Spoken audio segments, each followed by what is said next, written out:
What is going on, everybody? It is Craig, and I'm finally back with one of these damn reviews. This is number 12, as you saw with the thumbnail, which, is a few short of where I hoped I'd be at this time, but I will get to 100. I get to 100 movies every year. The only thing different here is I am actually going to do a review here instead of just putting a number down in a year end. But anyway, the movie for today, for today, is Night Explorers, The Asylum from 2023. I'll be honest with you. I told myself yesterday, dude, Craig, you haven't watched the movie in forever, and I haven't. Mainly YouTube and then grading based work. So I've been busy with a lot of other things. Got a cool comedy show coming up soon, too. I dabble with the idea of actually sharing my comedy on this channel. We'll see. It might happen. But the movie, I just went to Tubi. I'm like, you know what? I'm not going to think too much. I don't want to see anything. I had originally planned to go see Imaginary in the theaters. But considering the reviews I've heard, I'll still see it, but I'm not going to pay that money for it. So that'll be down the road. So I figured I'd pick something random on YouTube. Not YouTube, on Tubi. And I tell you what, this movie, for what it was, a random Tubi movie.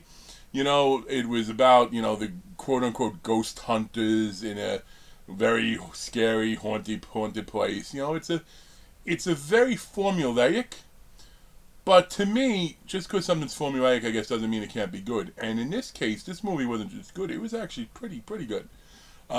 Again, I grade on a curve, based on budget, things like that. But it does, everyone had accents, so I think it was filmed.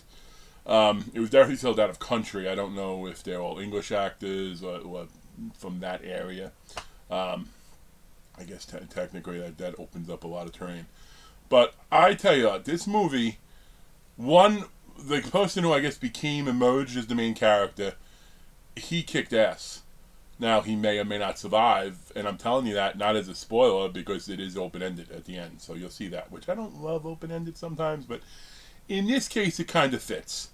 But, he did what you want to see somebody do. He actually took charge, and he dealt with the ghosts.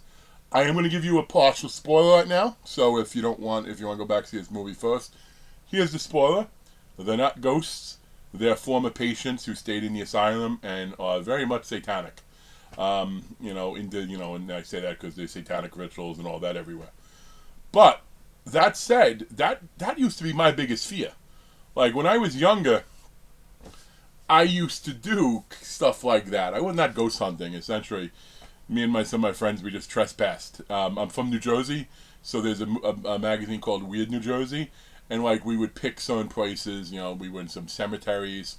We were at an old slaughterhouse once. Sometimes just in random woods. And it was fun because it's scary, but I was never scared of the ghosts. I never ooh.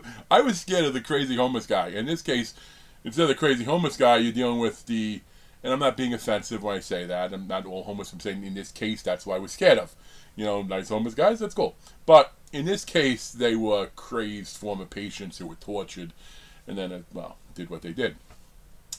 But thankfully, I never encountered anything like that. I think the strangest thing we encountered as far as scary was like a skunk or possums or something like that as far as noises go. But this movie was shot really well, too. You felt claustrophobic. For some reason, there's really tight tunnels. I don't know why there were tight tunnels, but, I guess they were in under the asylum somehow, but they were all made of brick and everything. And there were some booby traps, too, which the one of them made sense, the other one didn't really make sense, but, that's okay.